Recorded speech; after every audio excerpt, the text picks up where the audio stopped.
ಎಲ್ಲರಿಗೂ ನಮಸ್ಕಾರ. ಥಟ್ ಅಂತ ಹೇಳಿ ಕ್ವಿಜ್ ಕಾರ್ಯಕ್ರಮಕ್ಕೆ ತಮಗೆಲ್ಲ ಸ್ವಾಗತ.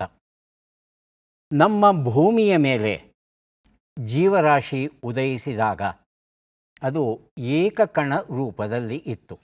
ಒಂದೇ ಒಂದು ಜೀವಕೋಶವೇ ಒಂದು ಜೀವಿ. ಆದರೆ ಈ ಒಂದೇ ಒಂದು ಜೀವಕೋಶ ಒಂದು ಜೀವಿಯಾದಾಗ ವೈವಿಧ್ಯತೆ ಅನ್ನೋದು ಇರಲಿಲ್ಲ.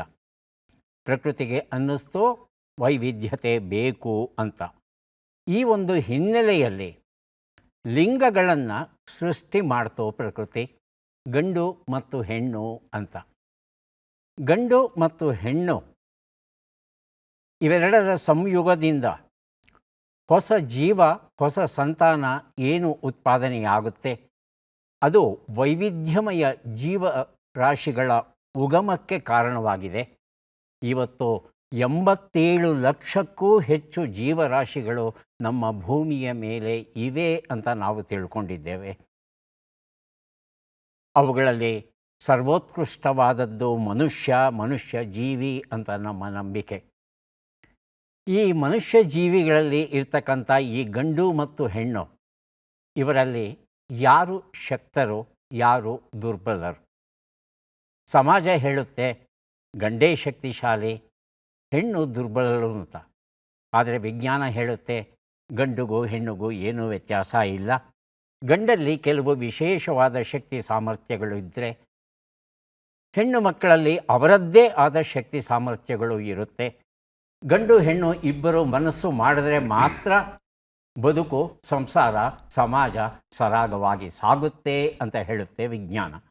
ಆದರೆ ವಿಜ್ಞಾನ ಮತ್ತು ಸಾಹಿತ್ಯ ಮತ್ತು ಸಮಾಜದ ನಡುವೆ ಒಂದು ಅಂತರ ಸದಾಕಾಲಕ್ಕೂ ಇದ್ದೇ ಇದೆ, ಇವತ್ತಿಗೂ ಮುಂದುವರಿತಾ ಇದೆ.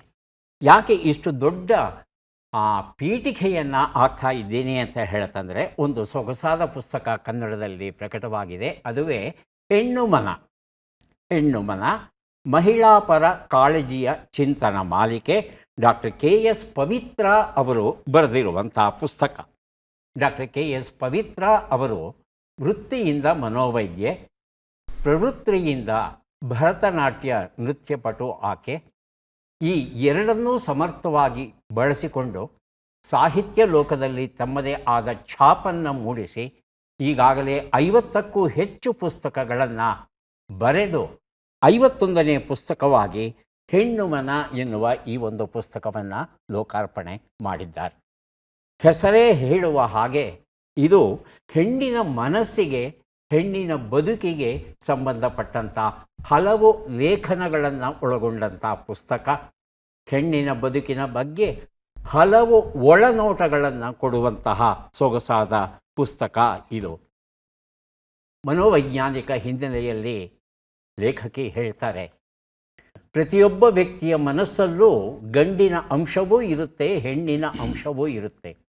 ಗಂಡು ಅಂದರೆ ಬರೀ ಕಲ್ಲುಗುಂಡು ಆಗಬೇಕಾಗಿಲ್ಲ, ಗಂಡಲ್ಲೂ ಭಾವನೆಗಳು ಇರಬೇಕು. ನೋವಾದಾಗ ಅವನೂ ದುಃಖವನ್ನು ವ್ಯಕ್ತಪಡಿಸಬೇಕು. ಅಳುವಂತಂದರೆ ಅಳುಬೇಕು. ಅಳುವುದೂ ಸಹ ಗಂಡಿನ ಒಂದು ಸಹಜ ಲಕ್ಷಣ ಅನ್ನೋ ವಿಚಾರವನ್ನು ವ್ಯಕ್ತಪಡಿಸ್ತಾ, ಹಾಗೆಯೇ ಹೆಣ್ಣು ಮಕ್ಕಳು ಸಮಯ ಬಂದಾಗ ಗಂಡಿಗಿಂತ ದೊಡ್ಡ ಧೈರ್ಯವನ್ನು ತಗೊಂಡು ಬದುಕನ್ನು, ಸಮಾಜವನ್ನು, ಸಂಸಾರವನ್ನು ಮುನ್ನಡೆಸಬೇಕಾಗುತ್ತೆ. ಹಾಗಾಗಿ ಹೀಗೇ ಪೂರ್ವಗ್ರಹ ಪೀಡಿತರಾಗಿ ಗಂಡಂದರೆ ಹೀಗೇ ಇರಬೇಕು, ಹೆಣ್ಣಂದರೆ ಹೀಗೇ ಇರಬೇಕು, ಈ ರೀತಿಯಾದ ಭಾವಗಳಿಗೆ ಬಲಿಯಾಗಬೇಡಿ ಅಂತ ಹೇಳ್ತಾ, ಇಲ್ಲಿನ ಅಧ್ಯಾಯಗಳಲ್ಲಿ ಮದುವೆಯ ವಯಸ್ಸು ಹೇಗಿರಬೇಕು, ಮದುವೆ ಯಾವ ವಯಸ್ಸಲ್ಲಿ ಆಯಿತು ಅಂದರೆ ಗಂಡು ಹೆಣ್ಣಿಗೂ ಇಬ್ಬರಿಗೂ ಒಳ್ಳೆಯದಾಗುತ್ತೆ. ಹೆಣ್ಣಿನ ಬದುಕಲ್ಲಿ ಹಾಸ್ಯದ ಸ್ಥಾನಮಾನ ಏನು? ಗಂಡಸಿಗೂ ಸಹ ಗೌರಿ ದುಃಖ ಇದೆಯಾ? ತಾಯಿ ಯಾಕೆ ಆತ್ಮಹತ್ಯೆಯನ್ನು ಮಾಡ್ಕೋತಾಳೆ? ಅತ್ಯಾಚಾರದ ಹಿಂದೆ ಮುಂದೆ ಇರ್ತಕ್ಕಂಥ ಒಂದು ಮನಸ್ಸಿನ ವ್ಯಾಪಾರಗಳು ಏನಿವೆ? ಹೀಗೆ ಅನೇಕ ಪ್ರಚಲಿತ ವಿಚಾರಗಳನ್ನು ತಗೊಂಡು ಲೇಖನಗಳನ್ನು ಬರೆದಿದ್ದಾರೆ. ಹಾಗಾಗಿ ಈ ಹೆಣ್ಣು ಮನ ಎನ್ನುವ ಈ ಒಂದು ಪುಸ್ತಕವನ್ನು ಕೇವಲ ಹೆಣ್ಣು ಮಕ್ಕಳೇ ಓದಬೇಕು ಅಂತಲ್ಲ, ಹೆಣ್ಣು ಮಕ್ಕಳಿಗಿಂತ ಹೆಚ್ಚಾಗಿ ಗಂಡು ಮಕ್ಕಳು ಓದ್ತು ಅಂದರೆ ಎಲ್ಲೋ ಒಂದು ಕಡೆಗೆ ಅವರ ಒಳತೋಟಿಯನ್ನು, ಅವರ ಒಳ ಮನಸ್ಸನ್ನು ಅರ್ಥ ಮಾಡಿಕೊಳ್ಳೋಕ್ಕೆ ಸಹಾಯವಾಗುತ್ತೆ, ಬದುಕು ಸಹನೀಯವಾಗುತ್ತೆ. ಡಾಕ್ಟರ್ KS ಪವಿತ್ರ ಅವರನ್ನು ಅಭಿನಂದಿಸ್ತಾ ಕಾರ್ಯಕ್ರಮವನ್ನು ಆರಂಭಿಸ್ತಾ ಇದ್ದೇವೆ. ಸ್ಪರ್ಧಿಗಳ ಪರಿಚಯ. ಮೊದಲ ಸ್ಪರ್ಧಿ. ನಮಸ್ಕಾರ. ನನ್ನ ಹೆಸರು ತುರುವೇಕೆರೆ ನಂಜುಂಡಯ್ಯ ರವಿಶಂಕರ್. ದಕ್ಷಿಣದ ಕಾಶಿ ನಂಜನಗೂಡಿನಲ್ಲಿ ನಾನು ಭಾರತೀಯ ಜೀವವಿಮಾ ನಿಗಮದ ಅಭಿವೃದ್ಧಿ ಅಧಿಕಾರಿಯಾಗಿ 32 ವರ್ಷ ಸೇವೆ ಸಲ್ಲಿಸಿದ ನಂತರ ಪನ್ನೇರುಘಟ್ಟ ಸಮೀಪದ ನಿಸರ್ಗ ಬಡಾವಣೆಯಲ್ಲಿ ವಿಶ್ರಾಂತ ಜೀವನವನ್ನು ನಡೆಸ್ತಿದ್ದೇನೆ. ಸಂಗೀತ, ಸಾಹಿತ್ಯ, ಕಲೆ, ವಿಜ್ಞಾನ, ತಂತ್ರಜ್ಞಾನ, ವೈದ್ಯಕೀಯ, ಚಾರಣ ಹಾಗೂ ಜ್ಯೋತಿಷ ಇವೆಲ್ಲ ನನ್ನ ಆಸಕ್ತಿಯ ವಿಚಾರಗಳು. ಈಗ ಪ್ರಸ್ತುತ ಶ್ರೀಮದ್ ಭಗವದ್ಗೀತೆ, ಶ್ರೀಮದ್ ರಾಮಾಯಣ, ಶ್ರೀಮದ್ ಮಹಾಭಾರತ ಮೂರನ್ನು ಅಭ್ಯಾಸ ಮಾಡ್ತಾಯಿದ್ದೇನೆ. ಬಹಳ ಸಂತೋಷ ರವಿಶಂಕರ್. ಕಾರ್ಯಕ್ರಮಕ್ಕೆ ಸ್ವಾಗತವನ್ನು ಕೋರ್ತಾ ಇದ್ದೇವೆ. ಮುಂದಿನ ಸ್ಪರ್ಧಿ. ನಮಸ್ಕಾರ. ನನ್ನ ಹೆಸರು ಎಸ್ ಬಾಲಾಜಿರಾವ್. ನಾನು ಖಾಸಗಿ ಸಂಸ್ಥೆಯಲ್ಲಿ ಕೆಲಸ ಮಾಡ್ತಾಯಿದ್ದೆ. ಈಗ ರಿಟೈರ್ಡ್ ಆಗಿದ್ದೀನಿ. ನನ್ನ ಹವ್ಯಾಸಗಳು ಚಾರಣ ಮತ್ತು ಪುಸ್ತಕವನ್ನು ಓದೋದು. ಬಾಲಾಜಿರಾವ್ ಅವರಿಗೆ ಸ್ವಾಗತವನ್ನು ಕೋರ್ತಾ ಮೂರನೇ ಸ್ಪರ್ಧಿಯ ಪರಿಚಯ. ಪಿ ನಾಗರಾಜ್ ಅವರ ಹೆಸರು. ನನ್ನ ಹೆಸರು ರಾಧಾತನೆ ಅಂತ ಕಾವ್ಯನಾಮ. ನಾನು ಪತ್ರಕರ್ತ, ಲೇಖಕ ಹಾಗೂ ಸಂಘಟಕ. ನಾನು ಮಕ್ಕಳ ಕವನಗಳನ್ನು ಹೆಚ್ಚಾಗಿ ಬರೀತೀನಿ ಹಾಗೂ ಮಕ್ಕಳ ಕಾಗದದ ಗೊಂಬೆಗಳನ್ನು ಮಾಡೋ ಅಭ್ಯಾಸ ಇದೆ ಹಾಗೂ ತಟ್ಟಂತ ಹೇಳಿ ಇತರ ಕಾರ್ಯಕ್ರಮ ನೋಡೋ ಅಭ್ಯಾಸ ಇದೆ. ಬಹಳ ಸಂತೋಷ ನಾಗರಾಜ್ ಅವರೇ. ಕಾರ್ಯಕ್ರಮಕ್ಕೆ ಸ್ವಾಗತವನ್ನು ಕೋರ್ತಾ ಇದ್ದೇವೆ ತಮಗೆ. ಮೂವರು ಸಿದ್ಧವಾಗಿದ್ದರೆ ಕಾರ್ಯಕ್ರಮ ಆರಂಭಿಸೋಣ. ಮೊದಲಿಗೆ ನಿಯಮಗಳನ್ನು ಒಮ್ಮೆ ನೋಡಿಬಿಡೋಣ. ಒಟ್ಟು 10 ಪ್ರಶ್ನೆಗಳು. ಮೊದಲು ಬಜರ್ ಒತ್ತಿದವರಿಗೆ ಉತ್ತರ ನೀಡುವ ಅವಕಾಶ. ಪ್ರತಿ ಸರಿ ಉತ್ತರಕ್ಕೆ ಒಂದು ಪುಸ್ತಕ ಬಹುಮಾನ. ಆಯ್ಕೆಗಳು ಬರುವ ಮೊದಲೇ ಬಜರ್ ಒತ್ತಿ ಸರಿ ಉತ್ತರ ನೀಡಿದರೆ 2 ಪುಸ್ತಕ ಬಹುಮಾನ. 100 ಅಂಕ ಗಳಿಸಿದವರಿಗೆ ಒಂದು ಪುಸ್ತಕವನ್ನು ವಿಶೇಷ ಬಹುಮಾನವಾಗಿ ಕೊಡ್ತೇವೆ. ನಕಾರಾತ್ಮಕ ತಂತ್ರಗಳಿಗೆ ಅವಕಾಶವಿಲ್ಲ. ಕಾರ್ಯಕ್ರಮದ ಮೊದಲ ಪುಸ್ತಕ, ಮೊದಲ ಪ್ರಶ್ನೆಯನ್ನು ಈಗ ನೋಡೋಣ. ಶ್ರೀಮದ್ ಭಗವದ್ಗೀತಾ ಗೀತಾ ನವದರ್ಶನ ಬರೆದಿದ್ದಾರೆ ಜಯಶ್ರೀ ಎಸ್ ಪೈ ಅವರು. ನಮ್ಮ ಮೊದಲ ಪ್ರಶ್ನೆ ಈಗ ಬಂತು. ಪ್ರಶ್ನೆಯನ್ನು ನೋಡೋಣ. ಕಾಶ್ಮೀರದ ಅನಂತನಾಗ್ ನಗರದಲ್ಲಿ ಕಾಶ್ಮೀರಿ, ಗುಪ್ತ, ಚೀನಿ, ಗಾಂಧಾರ, ರೋಮನ್ ಮತ್ತು ಗ್ರೀಕ್ ಶೈಲಿಯಲ್ಲಿ ನಿರ್ಮಿತವಾಗಿರುವ ಆಲಯ ಯಾವುದು? ಆಯ್ಕೆಗಳನ್ನು ನೋಡೋಣ. ಮಾರ್ತಾಂಡ ಸೂರ್ಯ ದೇವಾಲಯ, ಶಂಕರ ಗೌರಿ ಶಿವ ದೇವಾಲಯ, ಖೀರ್ ಭವಾನಿ ದೇವಸ್ಥಾನ, ಅವಂತಿ ಸ್ವಾಮಿ ದೇವಾಲಯ. ಮೊದಲಿಗೆ ರವಿಶಂಕರ್. ಖೀರ್ ಭವಾನಿ ದೇವಸ್ಥಾನ. ಆಯ್ಕೆ 3 ಹೇಳಿ ಬಾಲಾಜಿರಾವ್. ಆಯ್ಕೆ 2. ಆಯ್ಕೆ 2 ಶಂಕರ ಗೌರಿ ಶಿವ ದೇವಾಲಯ. ಸರಿಯಾದ ಉತ್ತರ ಈಗ ಬಂತು. ಮಾರ್ತಾಂಡ ಸೂರ್ಯ ದೇವಾಲಯ ಅನ್ನೋದು ಸರಿಯಾದ ಉತ್ತರ ಆಗಿತ್ತು. ಕಾರ್ಕೋಟ ವಂಶದ ಲಲಿತಾದಿತ್ಯ ಮುಕ್ತಾಪೀಡ ಅಂತಕ್ಕಂಥ ಒಬ್ಬ ಅರಸ. ಲಲಿತಾದಿತ್ಯ ಮುಕ್ತಾಪೀಡ 8ನೇ ಶತಮಾನದಲ್ಲಿ ಇದ್ದಂತಹ ಅರಸ ಈತ ಈ ಆಲಯವನ್ನು ಕಟ್ಟಿಸ್ತಾನೆ. ಕಲ್ಲಲ್ಲಿ ಕಟ್ಟಿರುವಂಥ ಆಲಯ, ಬಹಳ ಗಟ್ಟಿಯಾಗಿ ಇರ್ತಕ್ಕಂಥ ಆಲಯ. ಅನೇಕ ರೀತಿಯ ಶೈಲಿ ಏನಿದೆ, ದೇವಾಲಯ ನಿರ್ಮಾಣ ಶೈಲಿ, ಆ ಎಲ್ಲ ಶೈಲಿಯ ಉತ್ತಮಾಂಶಗಳನ್ನು ಒಳಗೊಂಡಿರುವಂಥ ಆಲಯ ಇವತ್ತಿಗೂ ಇದೆ. ಆದರೆ ಪಾಳು ಬಿದ್ದ ಸ್ಥಿತಿಯಲ್ಲಿದೆ. ಈ ದೇವಾಲಯವನ್ನು ಒಡಿಬೇಕಾದ್ರೆ ಎಷ್ಟು ಕಷ್ಟಪಟ್ಟಿರಬೇಕೋ ಅವರು ಅಂತ ನಾವು ಕಲ್ಪಿಸ್ಕೋಬೇಕಾಗುತ್ತೆ. ಅಷ್ಟು ಗಟ್ಟಿಯಾಗಿರ್ತಕ್ಕಂಥ ದೇವಾಲಯ. ವಿಶೇಷ ಏನು ಅಂದರೆ, ವರ್ಷದ ಬಹಳಷ್ಟು ದಿನಗಳ ಕಾಲ ಸೂರ್ಯೋದಯ ಮತ್ತು ಸೂರ್ಯಾಸ್ತ ಆದಾಗ ಎರಡೂ ಸಂದರ್ಭಗಳಲ್ಲಿ ಸೂರ್ಯನ ಬೆಳಕು ಆಲಯದ ಮೇಲೆ ಬೀಳುತ್ತೆ. ಸೂರ್ಯನ ಮೇಲೆ ಬೀಳ್ತಾ ಇದೆ. ಇದು 86 ಕಂಬಗಳನ್ನು ಒಳಗೊಂಡಂಥ ಬೃಹತ್ತಾಲಯ. 84 ಪುಟ್ಟ ಆಲಯಗಳು ಸಹ ಉಂಟು ಈ ಒಂದು ಸಮುಚ್ಚಯದಲ್ಲಿ. ಸುಲ್ತಾನ್ ಸಿಗಂದರ್ ಶಾ ಮೀರಿ ಅಂತಕ್ಕಂಥ ಒಬ್ಬ ಅರಸ ಈ ದೇವಾಲಯವನ್ನು ನಾಶ ಮಾಡ್ದ ಅಂತ ಹೇಳುತ್ತೆ. ಆದರೆ ಬಹಳ ಸುಂದರವಾಗಿರ್ತಕ್ಕಂಥ ದೇವಾಲಯ ಇವತ್ತಿಗೂ ನೋಡಬಹುದು. ಮುಂದಿನ ಪುಸ್ತಕ ಬಳ್ಳಾರಿ ಜಿಲ್ಲಾ ಮತ್ತು ತಾಲೂಕು ಕನ್ನಡ ಸಾಹಿತ್ಯ ಸಮ್ಮೇಳನಾಧ್ಯಕ್ಷರ ಭಾಷಣಗಳು. ಸಂಪಾದಕರು ಸಿರಿಗೇರಿ ಎರಿ ಸ್ವಾಮಿ. ನಮ್ಮ ಪ್ರಶ್ನೆ: ಶಿಲೀಂಧ್ರಗಳಿಂದ ಈ ಕೆಳಗಿನ ಯಾವ ಅನುಕೂಲತೆಯು ನಮಗೆ ದೊರೆಯುತ್ತಿಲ್ಲ ಅಂತ ತಿಳ್ಕೋಬೇಕಾಗಿದೆ. ಆಯ್ಕೆಗಳನ್ನು ನೋಡೋಣ. ಹುದುಗಿಸುವಿಕೆ, ಪೇಂಟ್ ತಯಾರಿಕೆ, ಪ್ರತಿಜೈವಿಕ ಔಷಧಿಗಳು, ಆಹಾರ. ಮೊದಲಿಗೆ ರವಿಶಂಕರ್, ನಂತರ ಬಾಲಾಜಿರಾವ್. ಪೈಂಟ್ ತಯಾರಿಕೆ. ಪೇಂಟ್ ತಯಾರಿಕೆಗೆ ಶಿಲೀಂಧ್ರಗಳು ಸಹಾಯ ಮಾಡ್ತಾ ಇಲ್ಲ ಅಂತ ತಮ್ಮ ಅನಿಸಿಕೆ. ಬಾಲಾಜಿರಾವ್. ಆಹಾರ. ಉತ್ತರವನ್ನು ನೋಡೋಣ. ಪೇಂಟ್ ತಯಾರಿಕೆ ಅನ್ನೋದು ಸರಿಯಾದ ಉತ್ತರ ಆಗಿತ್ತು. ರವಿಶಂಕರ್ ಈ ಉತ್ತರ ಕೊಟ್ಟಿದ್ದಾರೆ. ಸಮ್ಮೇಳನಾಧ್ಯಕ್ಷರ ಭಾಷಣಗಳು ಎನ್ನುವ ಈ ಒಂದು ಪುಸ್ತಕವನ್ನು ತಮಗೆ ಕೊಟ್ಟಿದ್ದೇವೆ. ಪ್ರತಿಜೈವಿಕ ಔಷಧಿಗಳು, ಆ್ಯಂಟಿಬಯೋಟಿಕ್, ಹೇಗೆ ಪೆನ್ಸಿಲಿನ್ನ ಅಲೆಕ್ಸಾಂಡರ್ ಫ್ಲೆಮಿಂಗ್ ತಯಾರಿಸ್ದ ಅನ್ನೋ ಕತೆ ನಮಗೆಲ್ಲ ಗೊತ್ತು. ಶಿಲೀಂಧ್ರಗಳು ಔಷಧಗಳನ್ನು ತಯಾರು ಮಾಡೋಕ್ಕೆ ಸಹಾಯ ಮಾಡ್ತಾ ಇವೆ. ಹಾಗೆಯೇ ಅಣಬೆಗಳು ಆಹಾರವಾಗಿ ನಾವು ಅವುಗಳನ್ನು ಬಳಸ್ತಾ ಇದ್ದೇವೆ. ಹುದುಗಿಸುವಿಕೆ, ಇಡ್ಲಿ ಮಾಡಬೇಕಾದ್ರೆ ನಮಗೆ ಹುದುಗಿಸುವಿಕೆ ಅಥವಾ ಫರ್ಮೆಂಟೇಷನ್ ಅಂತ ಏನು ಹೇಳ್ತೇವೆ ಅದು ಬೇಕೇ ಬೇಕಾಗುತ್ತೆ. ಆದರೆ ಪೇಂಟ್ ತಯಾರಿಕೆಗೆ ಬೇಕಾಗಿಲ್ಲ. ಆದರೆ ಪೇಂಟನ್ನೇ ತಿಂದು ಬದುಕುವಂಥ ಶಿಲೀಂಧ್ರಗಳು ತುಂಬ ಉಂಟು. ಹಾಗಾಗಿ ಪೇಂಟ್ ತಯಾರಿಕೆ ಮಾಡಬೇಕಾದ್ರೆ ಈ ಶಿಲೀಂಧ್ರಗಳು ಬೆಳೆಯದೇ ಇರುವ ಹಾಗೆ ಕೆಲವು ರಾಸಾಯನಿಕ ವಸ್ತುಗಳನ್ನು ಬೆರೆಸೋದು ಉಂಟು. ಅಂತಹ ರಾಸಾಯನಿಕ ವಸ್ತು ಇರುವಂಥ ಪೇಂಟ್ಗಳನ್ನೇ ಕೊಂಡುಕೊಳ್ಳೋದ್ರಲ್ಲಿ ಜಾಣತನ ಇದೆ. ಮುಂದಿನ ಪುಸ್ತಕ ನೆನಪಿನ ಋತುಗಳಲ್ಲಿ ಕವನ ಸಂಕಲನ, ಡಾಕ್ಟರ್ KG ಲಕ್ಷ್ಮೀನಾರಾಯಣಪ್ಪ ಬರೆದಿರುವಂಥ ಪುಸ್ತಕ. ನಮ್ಮ ಪ್ರಶ್ನೆ: ಭಾರತದಲ್ಲಿ ಆನೆಗಳ ಅಸ್ತಿತ್ವದ ಬಗ್ಗೆ ನಮಗೆ ದೊರೆತಿರುವ ಪ್ರಾಚೀನ ದಾಖಲೆ ಯಾವುದು? ಆಯ್ಕೆಗಳನ್ನು ನೋಡೋಣ. ಸಿಂಧೂ ಸರಸ್ವತಿ ಮುದ್ರೆಗಳು, ಮಹಾಭಾರತ, ಭೀಂಬೇಟ್ಕಾ ಗುಹಾ ಚಿತ್ರಗಳು, ಋಗ್ವೇದ. ಮೊದಲಿಗೆ ರವಿಶಂಕರ್, ಆನಂತರ ಬಾಲಾಜಿರಾವ್. ಭೀಂಬೇಟ್ಕಾ ಗುಹಾ ಚಿತ್ರಗಳು. ಆಯ್ಕೆ 3. ಬಾಲಾಜಿರಾವ್. ಋಗ್ವೇದ. ಉತ್ತರವನ್ನು ನೋಡು. ಭೀಂಬೇಟ್ಕಾ ಗುಹಾ ಚಿತ್ರಗಳು ಉತ್ತರ ಸರಿಯಾಗಿದೆ. ನೆನಪಿನ ಋತುಗಳಲ್ಲಿ ಈ ಒಂದು ಪುಸ್ತಕವನ್ನು ರವಿಶಂಕರ್ ಅವರಿಗೆ ಕೊಟ್ಟಿದ್ದೇವೆ. ಮಧ್ಯಪ್ರದೇಶದಲ್ಲಿ ಭೀಂಬೇಟ್ಕಾ ಗುಹೆಗಳು ಇವೆ. ಈ ಗುಹೆಗಳು ಸುಮಾರು 45 ಚದರ ಕಿಲೋಮೀಟರ್ ವ್ಯಾಪ್ತಿಯಲ್ಲಿ 750ಕ್ಕೂ ಹೆಚ್ಚು ಗುಹೆಗಳು ಇವೆ. ಈ ಗುಹೆಗಳ ಒಳಗೆ ಸುಮಾರು ಕ್ರಿಸ್ತಪೂರ್ವ 1,00,000 ವರ್ಷಗಳ ಹಿಂದೆ ಬದುಕಿದ್ದಂಥ ನಮ್ಮ ಪೂರ್ವಜನಿಂದ ಹಿಡಿದು ಇತ್ತೀಚಿನವರೆಗೆ ಅನೇಕ ಜನ ವಾಸ ಮಾಡಿದ ಕುರುಹುಗಳು ಒಂದೇ ಸ್ಥಳದಲ್ಲಿ ದೊರೆಯುತ್ತೆ. ಬಹಳ ಅದ್ಭುತವಾದಂಥ ಪ್ರದೇಶ ಇದು.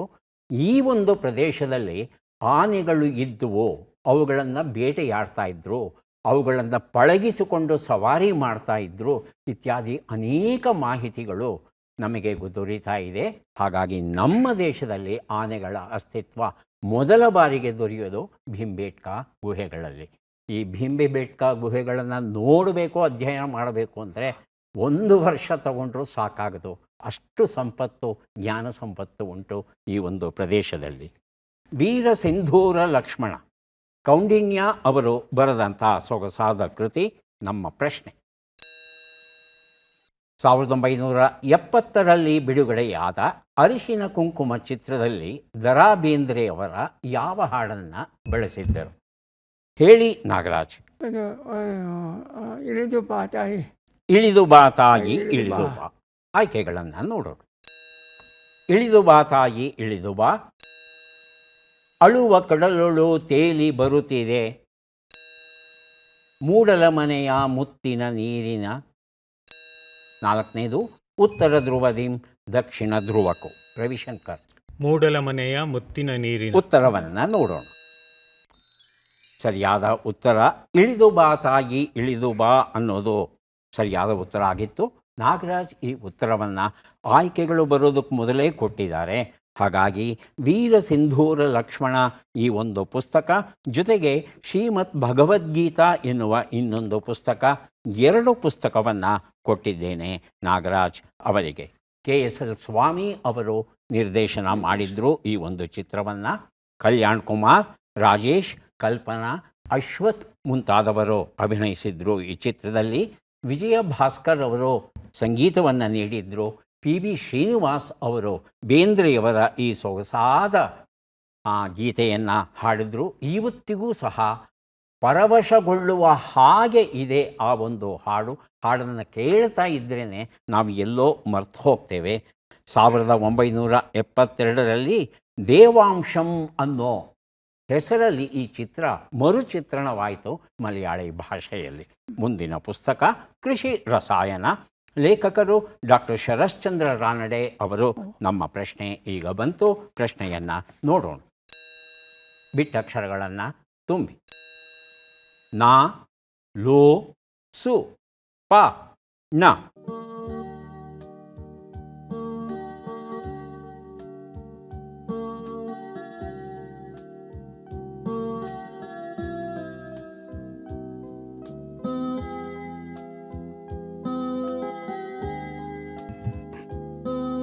ಬಾಲಾಜಿರಾವ್ ಬಜರುತ್ತಿದ್ದಾರೆ. ನಾಗಲೋಕದ ಸುಖ ಪಯಣ. ನಾದ ಲೋಕದ ಸುಖ ಪಯಣ. ಉತ್ತರವನ್ನು ನೋಡೋಣ. ನಾದಲೋಕದ ಸುಖ ಪಯಣ ಉತ್ತರ ಸರಿಯಾಗಿದೆ. ಕೃಷಿ ರಸಾಯನ ಡಾಕ್ಟರ್ ಶರಶ್ಚಂದ್ರ ರಾನಡೆ ಬರೆದಂಥ ಈ ಒಂದು ಪುಸ್ತಕವನ್ನು ಬಾಲಾಜಿರಾವ್ ಅವರಿಗೆ ಕೊಟ್ಟಿದ್ದೇವೆ. ನಾದಲೋಕದಲ್ಲಿ ಪಯಣವನ್ನು ಮಾಡ್ತಾ ಇದ್ದರೆ ಬದುಕಿನ ಎಲ್ಲ ಕಷ್ಟಗಳನ್ನು ಮರೆತು ಹೋಗ್ತೇವೆ. ಎಲ್ಲೋ ಒಂದು ಕಡೆಗೆ ಆ ಪ್ರಕೃತಿಯೊಡನೆ ನಾವು ಲೀನವಾಗ್ತೇವೆ. ಹಾಗಾಗಿ ಒಬ್ಬರೇ ಇದ್ದಾಗ, ಬೇಸರ ಬಂದಾಗ ಸಂಗೀತಕ್ಕಿಂತಲೂ ದೊಡ್ಡದಾದ ಗೆಳೆಯ ಅಥವಾ ಗೆಳತಿ ಮತ್ತೊಂದಿಲ್ಲ. ಮುಂದಿನ ಪುಸ್ತಕ ಡಾಕ್ಟರ್ ನಾ ಸೋಮೇಶ್ವರ ಅವರು ಬರೆದ ಥಟ್ಟಂತ ಹೇಳಿ ಕಿವಿ ಮಾತುಗಳ ಪುಸ್ತಕ. ನಂಬಿದರೆ ನಂಬಿ, ಬಿಟ್ಟರೆ ಬಿಡಿ. ಪ್ರಶ್ನೆ: ಈ ಕೆಳಗಿನ ಲೆಕ್ಕಗಳನ್ನು ಪೂರ್ಣಗೊಳಿಸಿ ಉತ್ತರಗಳನ್ನೆಲ್ಲ ಕೂಡಿ ಅಂತಿಮ ಉತ್ತರವನ್ನು ನೀಡಿ. ಲೆಕ್ಕಗಳು ಈಗ ಬಂದಿದೆ. 69 ಕೂಡು 39, 67 ಕಳೆ 14, 24 ಗುಣಿಸು 9, 192 ಭಾಗಿಸು 8.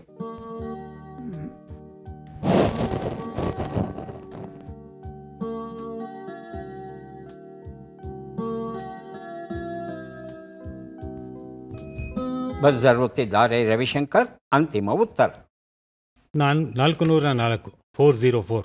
404. ಬಾಲಾಜಿರಾವ್ ಹಾಗೂ ನಾಗರಾಜ್ ಲೆಕ್ಕ ಪೂರ್ಣವಾಗಿದ್ದರೆ ಉತ್ತರ ಕೊಡಬಹುದು. ಉತ್ತರವನ್ನು ನೋಡ್ತಾ ಹೋಗೋಣ. ಒಂದು ಉತ್ತರ 108, 53, 216, 24 ಎಲ್ಲವನ್ನು ಕೂಡಿದ್ರೆ 401 ಬಂದಿದೆ. ರವಿಶಂಕರ್ ಒಂದು ಸಣ್ಣ ತಪ್ಪನ್ನು ಮಾಡಿದ್ದಾರೇನೋ ಅಂತ ಅನಿಸುತ್ತೆ. ನಂಬಿದರೆ ನಂಬಿ, ಬಿಟ್ಟರೆ ಬಿಡಿ. ಪುಸ್ತಕ ಉಳಿಬೇಕಾಗಿ ಬಂತು ನನ್ನಲ್ಲೇ. ಮಲೇರಿಯಾ ವ್ಯಾಧಿ ಎನ್ನುವ ಒಂದು ಪುಸ್ತಕವನ್ನು ಈಗ ಕೊಡ್ತಾ ಇದ್ದೇವೆ. ಡಾಕ್ಟರ್ CG ಕೇಶವಮೂರ್ತಿ ಅವರು ಈ ಒಂದು ಪುಸ್ತಕವನ್ನು ಬರೆದಿದ್ದಾರೆ. ನಮ್ಮ ಪ್ರಶ್ನೆಯನ್ನು ನೋಡೋಣ. ಈ ಭಾರತ ರತ್ನ ಪುರಸ್ಕೃತರನ್ನು ಗುರುತಿಸಿ. ಚಿತ್ರವನ್ನು ನೋಡೋಣ.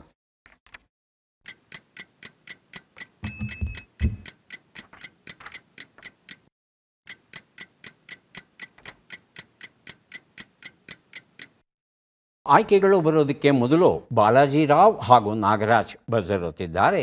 ಮೊದಲಿಗೆ Balajirao. Swaminathan. Nagaraj. C K Nagaraja Rao.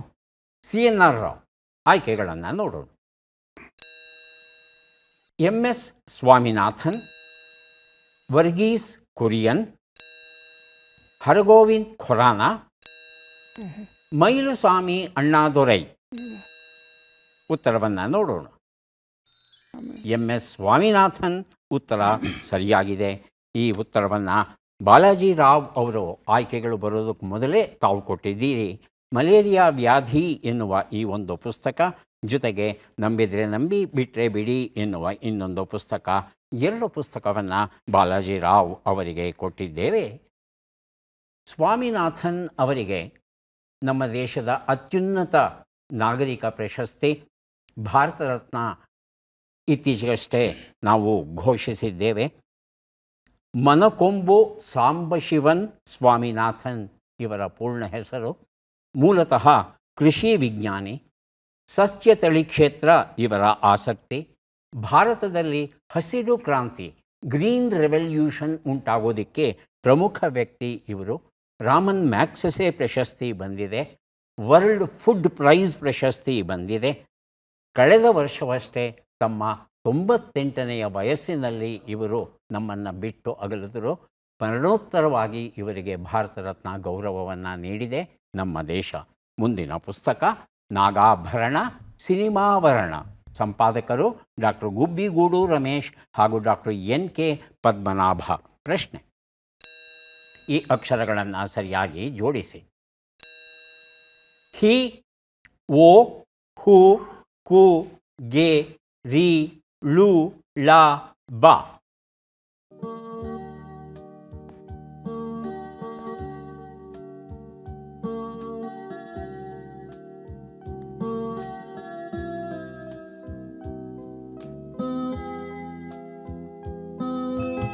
Buzzer ಒತ್ತಿದ್ದಾರೆ Balajirao.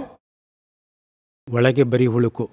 ಒಳಗೆ ಬರೀ ಹುಳುಕು, ಮೇಲ್ಮೇಲೆ ಮಾತ್ರ ತಳುಕು ಅಂತ ಹೇಳ್ತಾ ಇದ್ದಾರೆ ಬಾಲಾಜಿರಾವ್ ಅವರು. ಹೌದಾ ಸರ್? ಪರೀಕ್ಷೆ ಮಾಡ್ಬೋದಾ? ಪರೀಕ್ಷಿಸೋಣ.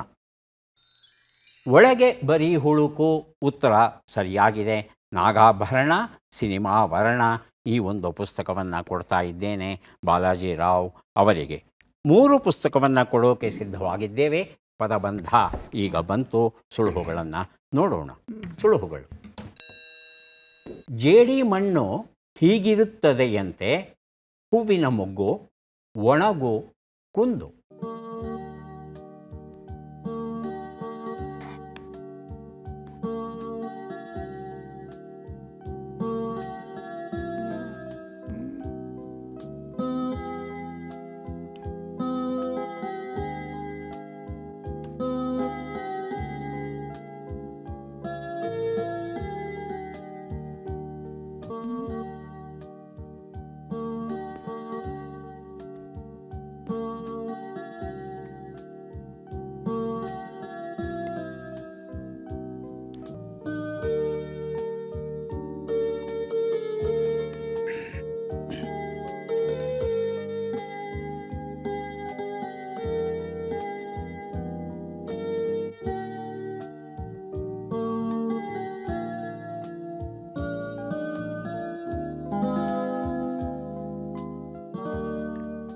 ಒಂದು ನಿಮಿಷದ ಕಾಲಾವಕಾಶ ಮುಕ್ತಾಯ ಆಗಿದೆ. ಒಂದು ಉತ್ತರ ಜಿಗುಟು ಮಣ್ಣು. 2 ಉತ್ತರ ಯಾರು ಬೇಕಾದರೂ ಬಜರ್ ಎತ್ತಬಹುದು, ಉತ್ತರ ಕೊಡಬಹುದು. ಹೂವಿನ ಮೊಗ್ಗು ಹೇಳಿ ರವಿಶಂಕರ್. ಚಿಗುರು. ಚಿಗುರು ಅಂತ ಹೇಳ್ತಾ ಇದ್ದಾರೆ. ಇನ್ಯಾರಾದರೂ ಉತ್ತರ ಕೊಡೋದಿದ್ದರೆ ಪ್ರಯತ್ನ ಪಡಬಹುದು. ಮೊಗ್ಗು ಎನ್ನುವ ಅರ್ಥ ಬರಬೇಕು. ಉತ್ತರವನ್ನು ನೋಡೋಣ. ಮುಗುಳು ಆಗಿತ್ತು. 3 ಉತ್ತರ ಯಾರು ಬೇಕಾದರೂ ಬಜರ್ ಒತ್ತಿ. ಒಣಗುವುದು, ಕುಂದುವುದು ಎಂಬ ಅರ್ಥವನ್ನು ಕೊಡುವ 3 ಅಕ್ಷರದ ಶಬ್ದ, ಮಧ್ಯದ ಅಕ್ಷರ ಮ. ಉತ್ತರವನ್ನು ನೋಡೋಣ. ಕಮರು ಅನ್ನೋದು ಸರಿಯಾದ ಉತ್ತರ ಆಗಿತ್ತು. ಈಗ ಬಂದಿದ್ದೇವೆ ಕೊನೆಯ ಘಟ್ಟಕ್ಕೆ. ಚಟ್ಪಟ್ ಚಿನ್ಕುರುಳಿ. 5 ಪ್ರಶ್ನೆಗಳು. ಮೊದಲ ಅವಕಾಶ ರವಿಶಂಕರ್ ಅವರಿಗೆ. ಸಿದ್ಧವಾಗಿದ್ದರೆ ಮೊದಲ ಪ್ರಶ್ನೆಯನ್ನು ಕೇಳ್ತೇವೆ. ಮೊದಲ ಪ್ರಶ್ನೆ: ಬೊಂಬಳ ಹೊಡಿ ಎನ್ನುವ ನುಡಿಗಟ್ಟಿನ ಅರ್ಥವೇನು? ಜೋರಾಗಿ ಕೂಗು, ಬೋಂಡ ಚೆನ್ನಾಗಿ ತಿನ್ನು. ಜೋರಾಗಿ ಕೂಗು. ಮುಂದಿನ ಪ್ರಶ್ನೆ: ಕಾಫಿ ಪುಡಿಗೆ ಬೆರೆಸುವ ಬೇರಿನ ಪುಡಿ ಎಂಬ ಅರ್ಥವನ್ನು ಕೊಡುವ ಶಬ್ದ ಯಾವುದು? ಚಕೋರಿ, ಚಿಕೋರಿ. ಚಿಕೋರಿ. ಮುಂದಿನ ಪ್ರಶ್ನೆ: ಅರ್ಜುನ ಮತ್ತು ಉಲೂಪಿಯರ ಮಗನ ಹೆಸರೇನು? ಬಬ್ರುವಾಹನ, ಇರಾವಂತ. ಬಬ್ರುವಾಹನ. ಮುಂದಿನ ಪ್ರಶ್ನೆ: ಈ ಗಾದೆಯನ್ನು ಪೂರ್ಣಗೊಳಿಸಿ. ಅಡಪಡ ಅನ್ನೋರ್ನ ಚಡಪಡ ಅನ್ಬೇಕೆ. ಮುಂದಿನ ಪ್ರಶ್ನೆ: ಈ ಒಗಟನ್ನು ಬಿಡಿಸಿ. ಇರೋದು ಗೋಳಾಕಾರ, ಬಾಯಿಯು ವೃತ್ತಾಕಾರ, ಬಡಿದರೆ ಬದುಕಲಾರೆ, ಸುಟ್ಟರೆ ಸಾಯಲಾರೆ. ಉತ್ತರವನ್ನು ನೋಡೋಣ. 1 ಉತ್ತರ ಬೊಂಬಳ ಹೊಡಿ, ಜೋರಾಗಿ ಕೂಗು ಸರಿಯಾಗಿದೆ. 2 ಉತ್ತರ ಚಿಕೋರಿ ಸರಿಯಾಗಿದೆ. 3 ಉತ್ತರ ಇರಾವಂತ ಆಗಿತ್ತು. ಬಬ್ರುವಾಹನ ಅಲ್ಲ, ಚಿತ್ರಾಂಗದ ಮತ್ತು ಅರ್ಜುನ ಅವರ ಮಗ ಬಬ್ರುವಾಹನ. 4ನೇ ಪ್ರಶ್ನೆಗೆ ಉತ್ತರ ಅಡಪಡ ಅನ್ನೋರ್ನ ಅಡವಿಲೂ ನಂಬಬೇಡ ಅನ್ನೋದು ಸರಿಯಾದ ರೂಪ. 5ನೇ ಪ್ರಶ್ನೆಗೆ ಉತ್ತರ ಇದು ಮಡಕೆಯ ವರ್ಣನೆ ಆಗಿತ್ತು. 2 ಪ್ರಶ್ನೆಗಳಿಗೆ ತಾವು ಸರಿಯಾದ ಉತ್ತರ ಕೊಟ್ಟಿದ್ದೀರಿ. 2 ಪುಸ್ತಕವನ್ನು ತಮಗೆ ಕೊಟ್ಟಿದ್ದೇವೆ. ಈಗ ಬಾಲಾಜಿರಾವ್ ಅವರಿಗೆ ಅವಕಾಶ. ಮೊದಲ ಪ್ರಶ್ನೆ, ಬಕಧ್ಯಾನ ಎನ್ನುವ ನುಡಿಗಟ್ಟಿನ ಅರ್ಥವೇನು? ಕಪಟ ಧ್ಯಾನ, ಸಹಜ ಧ್ಯಾನ? ಕಪಟ ಧ್ಯಾನ. ಮುಂದಿನ ಪ್ರಶ್ನೆ, ಸೊಳ್ಳೆಯಂತಹ ಸಣ್ಣ ರೆಕ್ಕೆಯ ಹುಳು ಎಂಬ ಅರ್ಥವನ್ನು ಕೊಡುವ ಶಬ್ದ ಯಾವುದು? ಚಿಗುಟ, ಚಿಕ್ಕಾಡು? ಚಿಕ್ಕಾಡು. ಮುಂದಿನ ಪ್ರಶ್ನೆ, ದ್ರೋಣಾಚಾರ್ಯರನ್ನು ಮೊಸಳೆಯು ಹಿಡಿದುಕೊಂಡಾಗ ಯಾರೋ ಅವರನ್ನು ರಕ್ಷಿಸಿದರು? ಅರ್ಜುನ, ಭೀಮ? ಅರ್ಜುನ.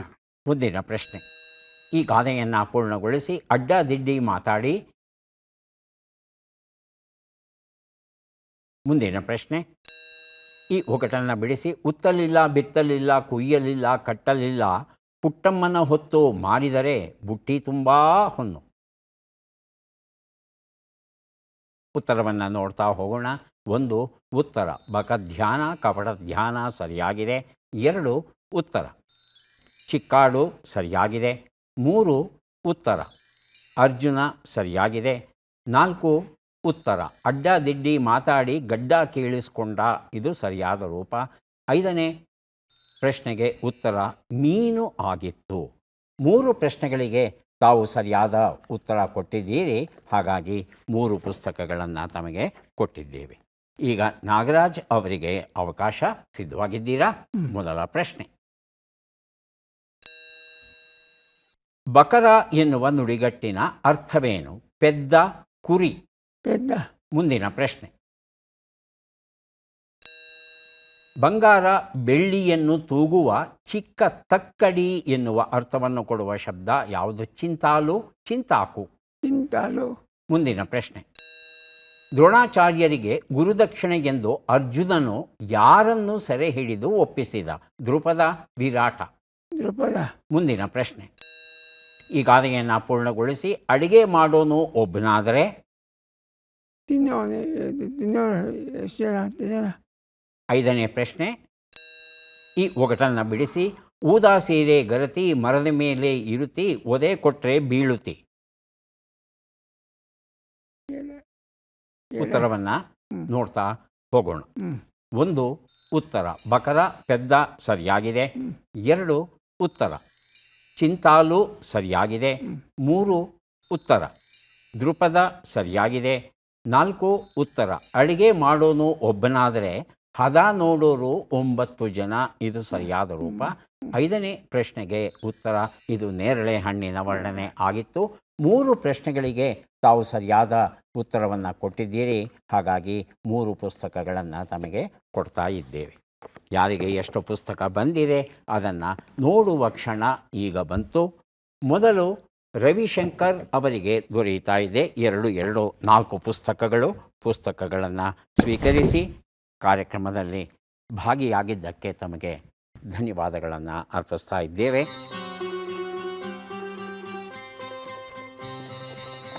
ಬಾಲಾಜಿರಾವ್ ಅವರಿಗೆ ದೊರೆಯುತ್ತಾ ಇದೆ 3, 4, 7 ಪುಸ್ತಕ ತಮಗೆ ದೊರೆಯುತ್ತಾ ಇದೆ. ಸ್ವೀಕರಿಸಿ ಅಭಿನಂದನೆಗಳು.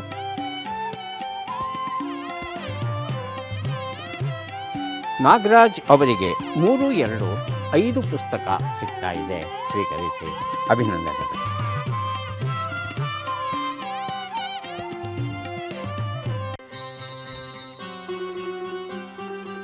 ಮತ್ತೆ ಭೇಟಿಯಾಗೋಣ. ನಮಸ್ಕಾರ.